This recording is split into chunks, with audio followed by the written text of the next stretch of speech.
يقول انا ليش ما اخذنا، احنا تحاسبنا. انا اخذت وزاره صحه، اخذت وزاره تربيه، انتم عندكم الوزاره اللي 13 سنه وزاره النفط، عندكم وشبعتوا بها شبع، وبعدين اخذها منكم المالكي بالقوه. نجي نقول ليش الشخص للمواضيع؟ ليش الشخص للمواضيع؟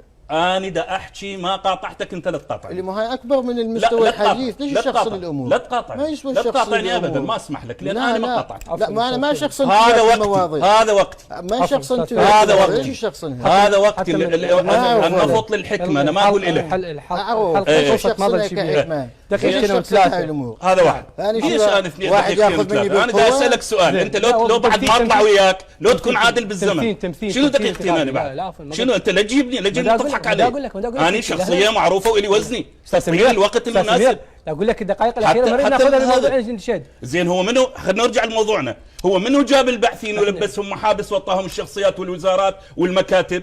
منو جاب اصدقاء الدواعش وعطاهم مكاتب وحطاهم بالصداره بالبرلمان؟ مو انتم اللي طاريين؟ مو انتم اللي طارين لو لا؟ جبتوا لنا البعثين قبل وهسه جبتوا لنا الدواعش لو لا؟ عندهم مقرات. اتحداك الان صديق داعشي قبل كان يمول وانت هسه توقف الوقف ماله وتقول له اريد افتش سياراتك المظلمه. اتحداك ما تقدر.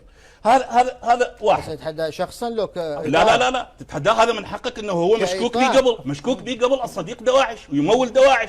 الان انتم جبتوه حطيتوه بصداره البرلمان وعطيتوه وزارات. من يضمن لي هذا ما لسه عنده علاقه بداعش؟ انا دا اسال سؤال مواطن، من يضمن لي؟ زين غير الاطار يحترم دماء الشهداء، يحترم دماء الجرحى، يحترم دماء الشيعة الذين. هذا كلامك بنيته على اي انطباع؟ شنو على اي انطباع؟ اكو دليل كان واضح. انتم سوالفكم دليل، تقول له يابا اكو مثلا انا واحد من الناس يجي دليل وكذا. يعني هسه ذولا صاروا ملائكه، مو انا قلت ملائكه صاروا، مو الفيديوهات موجوده قادمون يا بغداد واحنا القاعده احنا والهوسات. شنو تريد نقتلهم؟ زين شنو هالشفافيه؟ شنو هالشفافيه؟